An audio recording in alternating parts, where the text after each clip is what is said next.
dark squids.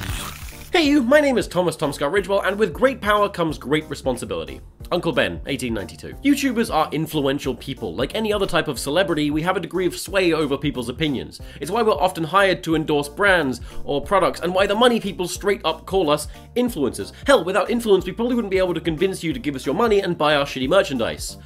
Which reminds me, please give me your money and buy my shitty merchandise.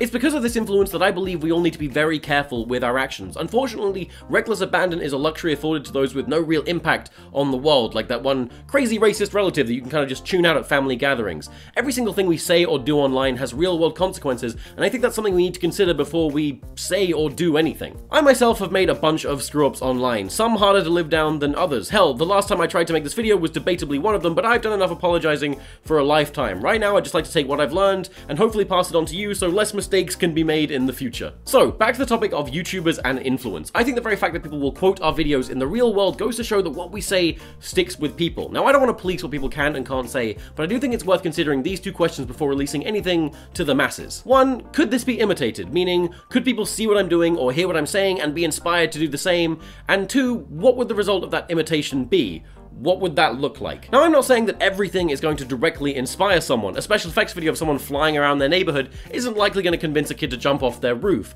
However, a video trivializing or normalizing some sort of shitty behavior might send a message to someone, even an adult, that, yeah, this is funny, I should do this too, and that's kind of the point I'm trying to get at here. Let's focus for a moment on content which relies on punching down, where groups of people who have historically been shit all over get shit all over some more. Videos that rely on offensive stereotypes or harmful language, or generally perpetuate some sort of negative attitude or behavior. Are the creators of this content responsible for the potential effects that they can have on their viewers, or is it the viewers' responsibility to not be affected? Well, because the internet quite rightfully has no governing body or ethical overseer, I think that responsibility falls onto us, the creators.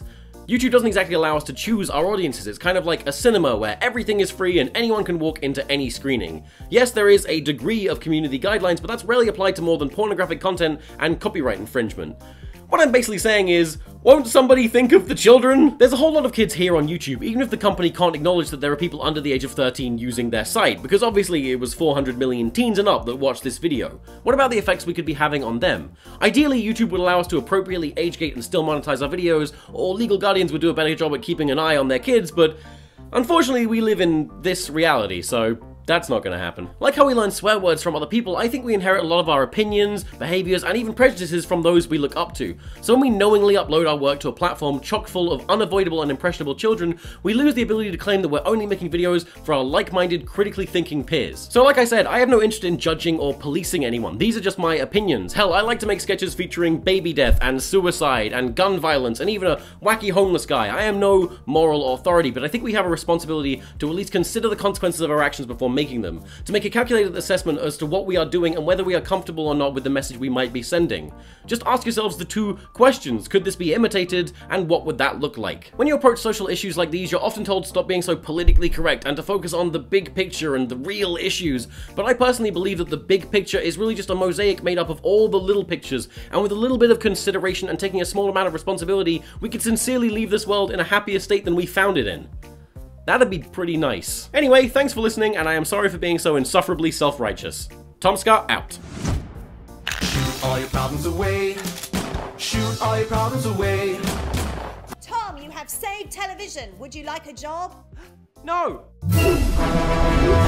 Back to the internet!